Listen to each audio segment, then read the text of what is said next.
আসসালামু আলাইকুম প্রিয় দিনী বোনেরা আপনাদের স্বাগতম আমাদের ইউটিউব চ্যানেল হালাল গাইডে।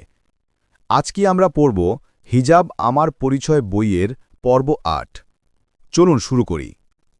বেপর্দার কাঁটা জলদি হটা, পর্ব ৮। ষষ্ঠ কাঁটা, গোপন আজাব। রাসূল সাল্লাল্লাহু আলাইহি ওয়াসাল্লাম বলেছেন, তিনজনের ব্যাপারে জিজ্ঞাসা করো না, যাদের একজন হল এমন নারী যার স্বামী তাকে জীবনযাপনের যাবতীয় খরচ দিয়ে দূরে কোথাও চলে গেছে, আর স্বামী চলে যাবার পরপরই সাজগোজ করে বেপর্দা হয়ে সে বাইরে বের হয়। এদের ব্যাপারে জিজ্ঞাসাই করো না। দেখুন, বুখারী আল আদাবুল মুফরাদ ৫৯০, আহমদ আল মুসনাদ ২৩৯৮৮, ২৩৯৪৩, সহি। নবীজি এদের সম্পর্কে ভীষণ রাগান্বিত হয়েছেন, যার জন্যে এদের পরিণতি সম্পর্কে জিজ্ঞাসা করতে নিষেধ করেছেন। এই ধরনের লোকদের আজাব কতটা ভয়ানক হবে সেটা জানাননি তিনি। মূলত আজাবের ধরন উল্লেখ না করার মাধ্যমে আজাবের তীব্রতা বোঝানো হয়েছে। এ যেন এমন এক নববী সতর্কবার্তা যা প্রতিটি মুমিন নারীর অন্তরে দাগ কাটবে। বোন আমার, একটিবার নিজেকে জিজ্ঞাসা করো, কিয়ামতের দিন কোন মুখ নিয়ে আমি আল্লাহর রাসূলের সাথে সাক্ষাৎ করব? তুমি কি নবীজির কাছ থেকে হাউজে কাউসারের পানীয় পান করতে চাও না? হাউজে কাউসার দৈর্ঘ্যে প্রস্থে ১ মাসের দূরত্ব সমান বড় হবে, ২ ধার সোনা দ্বারা নির্মিত হবে, প্রবাহিত হবে নীলকান্তমণি পাথরের ওপর দিয়ে। তার পানি হবে মধুর চেয়েও মিষ্টি, দুধের চেয়েও সাদা, বরফের চেয়েও শীতল। ঘ্রাণ হবে মিষ্কের চেয়েও সুগন্ধময়। পানপাত্রগুলো হবে আকাশের তারকারাদির চেয়েও বেশি উজ্জ্বল।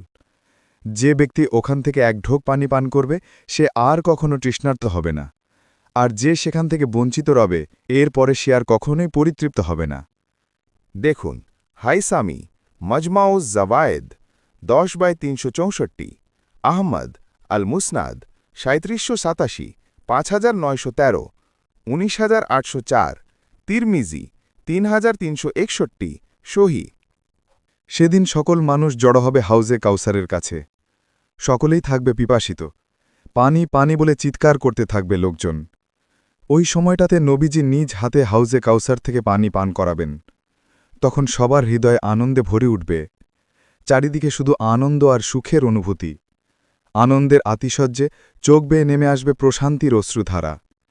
এ তো সেই কাঙ্ক্ষিত মুহূর্ত, এটা তো বাস্তবায়িত হওয়া সেই স্বপ্ন যার জন্যে ছিল দীর্ঘ প্রতীক্ষা। একে একে তোমার পর্ব আসবে। তৃষিত ঠুক এগিয়ে দিতে চাইবে হাউজে কাউসার থেকে সুপেয় পানি পান করার উদ্দেশ্যে। তখনই হঠাৎ করে ফেরেশতারা দূরে সরিয়ে দেবে তোমায়।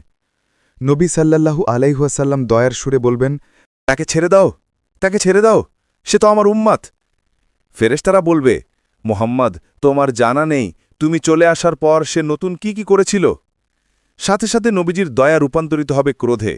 তিনি যে করুণা প্রকাশ করেছিলেন তোমার জন্যে তা তীব্র কষ্টে রূপ নিবে। নবী সাল্লাল্লাহু আলাইহি ওয়াসাল্লাম বলে উঠবেন, দূরে সরে যাও, দূরে সরে যাও, চলে যাও এখান থেকে, চলে যাও এখান থেকে। দেখুন, বুখারী ৬৫৮৩, ৬৫৮৪। তোমার কি ভয় হয় না? নাকি আখিরাতকে তুমি বিশ্বাস করো না? নাকি নিজের সৌন্দর্যের অহংকারে আজাবের কথা ভুলেই গেছ?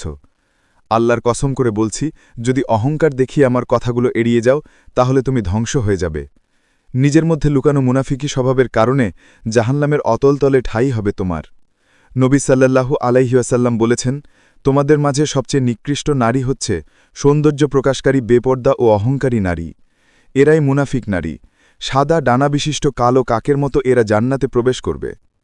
দেখুন, সুজুতি আল জামিউস সাগির ৪০৭৬, বাইহাকি ১৩৮৬০, আলবানি সহিহাত ১৮৪৯, সহি।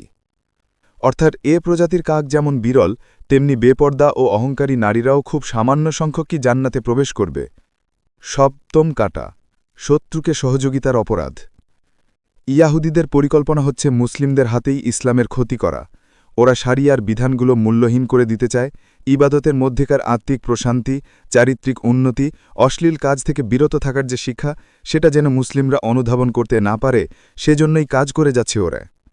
ইয়াহুদিরা চায় সালাত হয়ে যাবে শুধুমাত্র ক্ষণিকের অঙ্গভঙ্গি, যার মাঝে কোনো আত্মিক সংস্পর্শ থাকবে না। সাওম হয়ে যাবে কেবল ক্ষুধার্থের প্রতি সহমর্মিতা প্রকাশের মাধ্যম। কিন্তু জিহ্বাকে পাপাচার থেকে রক্ষা করা, দৃষ্টি সংযত রাখা, অশ্লীল জিনিস থেকে দূরে থাকা ইত্যাদির কোনো শিক্ষা থাকবে না। দান সাদাকার মাধ্যমে আত্মিক পরিশুদ্ধি ও নিয়ামতের শকর আদায়ের কোনো ব্যবস্থা থাকবে না। দান সাদাকা কেবল লোক দেখানোর উদ্দেশ্যই করা হবে। আর হিজাব, সে তো রূপলাবণ্য প্রকাশের মাধ্যম হয়ে দাঁড়াবে। সৌন্দর্য ঢাকা ও প্রবৃত্তি দমনের কোনো ভূমিকা থাকবে না হিজাবের মধ্যে, বরং কিভাবে লোকজনকে আকৃষ্ট করা যায় সেই প্রচেষ্টাই জারি থাকবে। দিনে দিনে বোরকা হয়ে উঠবে অপরাধীদের ছদ্মবেশ। তাহলে কি হচ্ছে বোন, তুমি কি নিজের অজান্তেই শত্রুপক্ষের পরিকল্পনা বাস্তবায়নের নিয়ামক হয়ে যাচ্ছ না? তুমি কি ওদের হাতের পুতুল হয়ে যাচ্ছ না? তুমি কি নিজেকে হত্যা করার জন্য শত্রুর হাতে ছুরি তুলে দিচ্ছ? তুমি তো ভালো করেই জানো ইয়াহুদিরা জাতি ধ্বংসে অগ্রণী ভূমিকা পালন করে থাকে। নারীর সৌন্দর্য উন্মুক্ত করে দিতে এরা বদ্ধপরিকর। বানু কয়নুকা গ্রোত্রের ঘটনা মনে নেই? এক মুসলিম নারী হিজাব পরিধান করে মদিনার বাজারে যাচ্ছিল। এক লম্পট ইয়াহুদি সেই নারীর হিজাব টেনে খুলে ফেলে, দেহসজ্জা উন্মুক্ত করে দেয় সবার সামনে। ইতিহাসে তারা বহুবার এমন ফিতনা ঘটিয়েছে যার মাধ্যম ছিল নারী। রাসূলুল্লাহ সাল্লাল্লাহু আলাইহি ওয়াসাল্লাম বলেন, তোমরা দুনিয়া থেকে দূরে থাকো এবং বেগানা নারীদের থেকেও দূরে থাকো, কেননা বানি ইসরায়েলের প্রথম ফিতনা ছিল নারী ঘটিত ব্যাপারে। দেখুন, মুসলিম 2742, আলবানি আর সহিহাত 911, সহি। শুধু ইয়াহুদিরাই হিজাবের আলো নিভিয়ে দিতে বদ্ধপরিকর নয়, বরং মানুষ ও জিনের মাঝে যত শয়তান আছে তারাও এক্ষেত্রে ভূমিকা রাখছে। প্রাচ্য ও পাশ্চাত্য যৌথভাবে আক্রমণ করছে হিজাবকে। পাশ্চাত্যে প্রতিদিন হিজাব নিষিদ্ধ করার জন্য দাবি পেশ করা হচ্ছে। ইতিমধ্যে ফ্রান্স, জার্মানি, নেদারল্যান্ড সহ অনেক দেশে তা নিষিদ্ধও হয়ে গেছে। আর প্রাচ্যে মুসলিম নামে কিছু খবিশ আল্লাহর এই বিধানকে অবজ্ঞার চোখে দেখে, ব্যঙ্গ বিদ্রুপ করে পর্দানসীন নারীদের নিয়ে। কেউ কেউ তো হিজাবকে বলে প্রগতির অন্তরায়, কারো ভাষ্যমতে তা নারীর কাফন, কেউ তো আবার সংবাদ সম্মেলনে একে জীবন্ত তাবু বলে আখ্যা দেয়। আর ৭২-এ কিছু মিডিয়া আছে যাদের হিজাবি নারী দেখলেই গা জ্বালা করে। আজকালকার টকশোতে হিজাবকে তারা উপস্থাপন করে নারী প্রগতির সবচেয়ে বড় অন্তরায় হিসাবে। বোন আমার, পর্দার ভূমিকাটা একটু বুঝতে চেষ্টা করো।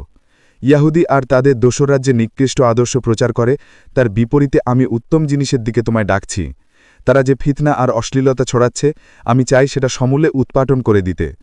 তোমার শত্রুরা কখনোই তোমার ভালো চায় না, ওরা তোমার দুনিয়া ও আখিরাত বরবাদ করে দিতে চায়। তোমার বোঝা উচিত শত্রুরা যেসব জিনিস ছড়িয়ে দেওয়ার জন্য উঠে পড়ে লাগে সেটা কখনোই তোমার জন্য কল্যাণকর হবে না। হিজাব থেকে দূরে সরিয়ে নেওয়াটা শত্রুর অনেক দূরপ্রসারী পরিকল্পনা। আস্তে আস্তে তারা তোমার ঈমান কেড়ে নেবে, তাকওয়া ছিনিয়ে নেবে তোমার কাছ থেকে। তাই শক্ত করে হিজাবের বিধানকে আঁকড়ে ধরো, একেবারে দাঁত দিয়ে কামড়ে মজবুতভাবে ধরে রাখো যেন ছুটে না যায়। হিজাবের বিধান যদি ছুটে যায় তাহলে সবকিছুই একসময় হারিয়ে যাবে জীবন থেকে। প্রিয় দিনী বোনেরা, আজকের গল্প এখানেই শেষ। আপনাদের কেমন লেগেছে তা অবশ্যই কমেন্টে জানাতে ভুলবেন না। ভিডিওটি ভালো লাগলে শেয়ার করুন বন্ধুদের সাথে। হয়তো আপনার একটি শেয়ারই অন্য কারো জীবনে পরিবর্তনের কারণ হবে। আমাদের জন্য দোয়া করবেন এবং পরবর্তী পর্বের জন্য আমাদের সাথে থাকুন ইনশাআল্লাহ। এবং চোখ রাখুন হালাল গাইড ইউটিউব চ্যানেলে। আসসালামু আলাইকুম।